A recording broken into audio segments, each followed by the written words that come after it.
নমস্কাৰ ভিউৱাৰসকল, নতুনকৈ সম্প্ৰচাৰিত হোৱা জনপ্ৰিয় অনুৰাগিনী ধাৰাবাহিকখনৰ আজি খণ্ডটো চাবলৈ খুবেই ভাল লগা হ'ব।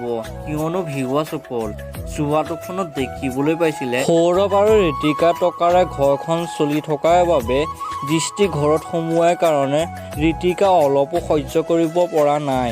আৰু তাতে ককায়েকে সেৱা কৰোঁতে সৌৰভক দিয়া 2000 নোটখনৰ কথা কৈ ঋতিকাই সৌৰভৰ ওচৰত চিঞৰিবলৈ আৰম্ভ কৰে। লগতে দৃষ্টিৰ কথাত পইণ্ট ধৰা আৰম্ভ কৰে।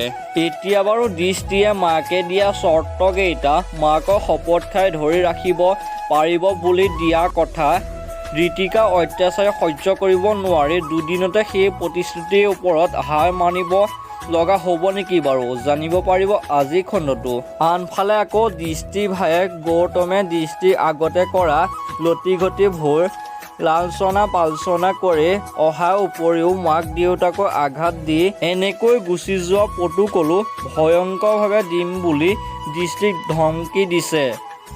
গতিকে দৃষ্টিয়ে বহুত প্ৰতিঘাতে ভৰি থকা জীৱনৰ যুদ্ধখন জয় হ'ব পাৰিবনে নোৱাৰে জানিব পাৰিব আজি খণ্ডটো। সেয়েহে ভিউৱাৰসকল অনুৰাগিনী ধাৰাবাহিকখনৰ আজি খণ্ডটো চাবলৈ খুবেই ভাল লগা হ'ব। কোনে কোনে অনুৰাগিনী ধাৰাবাহিকখন চাবলৈ অপেক্ষা কৰি আছে তলত কমেণ্ট বক্সটো জনাবলৈ নাপাহৰিব। আৰু মোৰ চেনেলটো যদি ছাবস্ক্ৰাইব কৰা নাই ছাবস্ক্ৰাইব কৰি ল'ব। ধন্যবাদ।